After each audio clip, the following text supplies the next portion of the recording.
Bienvenidos señores a Cocotazo TV, tu real golpe noticioso, y de inmediato, el Cocotazo noticioso de hoy llega a ustedes cortesía del candidato a senador del PRM y Alianza País, Guillermito Moreno. Sí señores, ese mismo, el cual, si no se aliaba al PRM en estas elecciones iba a desaparecer él y su partido después de tanta mierda que habló. Guillermito es un candidato obsesivo y resentido. El hombre ha llegado para hacernos reír con sus declaraciones sobre el Ladronel Fernández y la corrupción en el gobierno del PLD. ¿Qué sería de la política sin el resentimiento de este hombre? Al ser entrevistado en el programa de McKinney, que se transmite por Colorvisión Canal 9, el morenito habló sobre su enfoque hacia Ladronel Fernández y los temas de corrupción, también a que debe su resentimiento personal hacia el expresidente. Vaya. Parece que Moreno no ha superado su trauma con el PLD y necesita desahogarse en público. ¿Será que no tiene amigos con quien hablar de sus problemas? Antes de seguir con el video, te digo que, si te gusta lo que estoy haciendo, suscríbete al canal y dale me gusta al video para seguir descubriendo las mentiras y ambiciones desmedidas de todos estos polinazis dominicanos. Así nos ayuda a seguir creciendo como medio de comunicación verdaderamente independiente. Recuerda que, el mejor candidato es el pueblo. Ahora sigamos con el cocotazo. Bueno señores, parece que lo mejor de todo es que Guillermito ha decidido aliarse con Luisito Abinader para fortalecer su partido que solo sacaría los votos de su familia. ¡Qué genio el hombre! ¿Quién mejor para fortalecer un partido que alguien con quien tenías diferencias de su forma de gobierno? Y para colmo, decir ahora que lo de Leonel y él solo es una polémica. ¿Será que Guillermito piensa que con eso va a impresionar a alguien? Ahora es que Simba Fernández lo va a dejar sin votos. A Guillermo Moreno se le ve como muy centrado en la figura política de Leonel Fernández. Hay cierta obsesión de parte de Guillermo Moreno, hay algún resquemor personal por aquello del 96, del 97, porque el tema de la corrupción es sistémico y los gobiernos del del PLD, en morado o en verde, tuvieron luces y sombras. Las sombras mayores tienen que ver con corrupción, con mucha y sobre todo excesos, como, caramba, la auditoría visual, Guillermo Moreno. Esto, ¿qué tan cierto es que hay como una inquina, como una cosa de Guillermo Moreno con Leonel Fernández? Incluso se habla hasta que la alianza tuvo que ver con que esa alianza fortalece al PRM porque va a tener un gallito bien documentado, una persona con luces intelectuales y un polemista de altura. Hábleme un poquito de eso, por favor. Hay mucho de leyenda en eso, de leyenda urbana, como dicen a ustedes. Pero hay también muchos sometimientos que no son legendarios y muchos artículos. Pero te lo voy a explicar, mira, te lo voy a explicar. Cuando yo fui fiscal, asumí esa función y asumí también cuando se produjo la destitución como una decisión que él estaba en toda su facultad. No, ¿A usted lo golpeó? La decepción que yo tuve mayor no fue respecto de él, fue de yo ver que se traicionaba el pensamiento y la prédica y el discurso de Juan Bosch. Eso sí me decepcionó, porque si por algo yo acepté la función que no busqué, me buscaron a mí.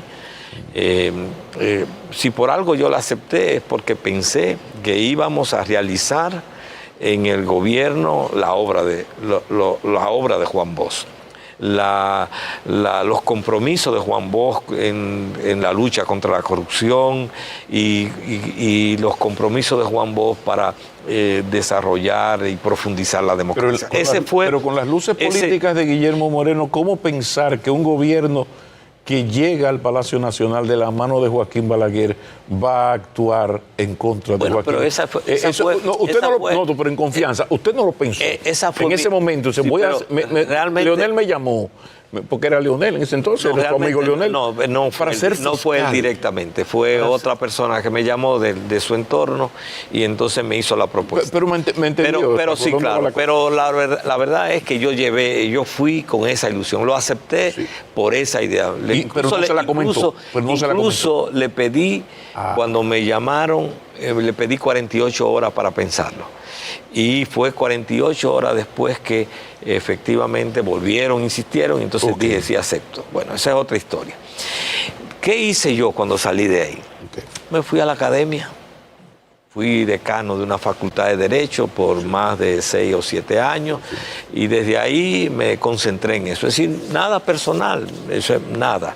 Ahora, desde el año 2007 comencé a activarme, 2008, en actividades políticas.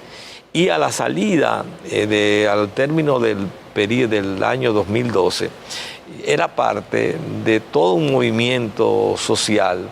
Recuérdense o recuérdate de todo lo que fue el déficit fiscal de más de 200.000 millones de pesos que produjo un rechazo, y parte de la tasa de rechazo que todavía acumula él es precisamente derivado de eso que pasó en esos 8 años y particularmente en ese último periodo.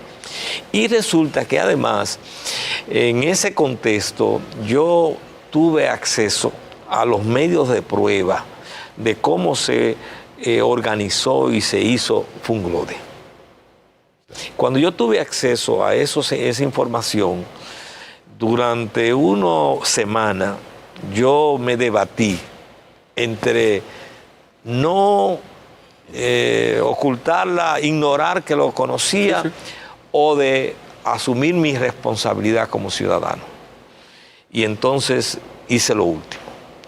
Consideré que debía dar un paso al frente, organizar la querella que presenté y presentarle al país que efectivamente esa fundación había sido y es todavía un cuerpo del delito, porque se constituyó en base a comisiones que pagaban los contratistas que hacían obra del Estado. Yo le deposité ahí más de una docena de cheques girados en favor del expresidente, en la cual los contratistas le aportaban 1 millón de pesos, y también el testimonio de que cuando iban a buscar las partidas de las obras que estaban construyendo, les recomendaban siempre que la forma de agilizarlo era que le hiciera ese aporte al expresidente. ¿Y eso pudo documentarlo? No, hay 12 cheques, 18 cheques. No, yo me refiero a ese argumento de, mira, si tú boroneas, eso se hace. Bueno, ¿eso hay alguna manera de demostrarlo? No, le cité en ese tiempo el ministro de Obras Públicas era Diandino Peña, y tenía un asistente. Ese asistente de apellido Collado era el encargado de eso. Yo se lo cito. Pero no se consiguió evidencia de esa parte, ahí es que está la naiboa. Porque el donarle a un político, los suplidores viven donando. Ya esa era la misión del Ministerio Público, porque yo no podía. ¿Quién estaba en el Ministerio Público en ese entonces? Era la magistrada Jenny Berenice. Ok, está bueno. Entonces, yo le cité, le di los medios y le narré, le hice una narrativa en relación a esto. Es decir, que nunca es en mis actuaciones en las que he tenido diferencias, no es algo personal. Es que yo he asumido responsabilidades públicas. Sí, pero eso era personal, eso fue una denuncia contra Leonel Fernández, no fue contra el PLD. No, ¿por qué? Porque los medios de prueba, medios de prueba eran respecto de él. Nunca fue lo mismo, después de eso. Incluso terrible. Debo señalarte, Pablo, que yo le presenté una denuncia también penal a Danilo Medina en el caso de Odebrecht y la deposité en la Procuraduría. ¿Y qué hizo el procurador?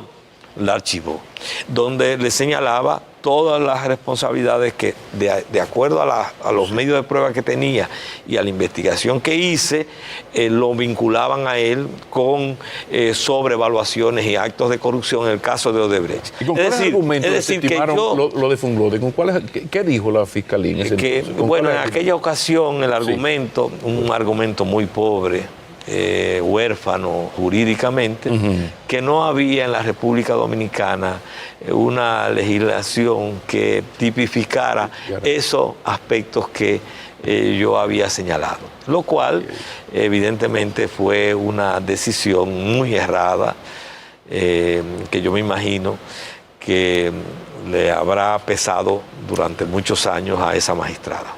En fin, parece que la política dominicana sigue siendo un circo y Guillermo Moreno se convirtió en uno de los payasos principales. Solo nos queda esperar a ver qué más ocurrencias tiene este candidato resentido. Dime en los comentarios, ¿qué político será el del siguiente cocotazo? Nos vemos en el siguiente video.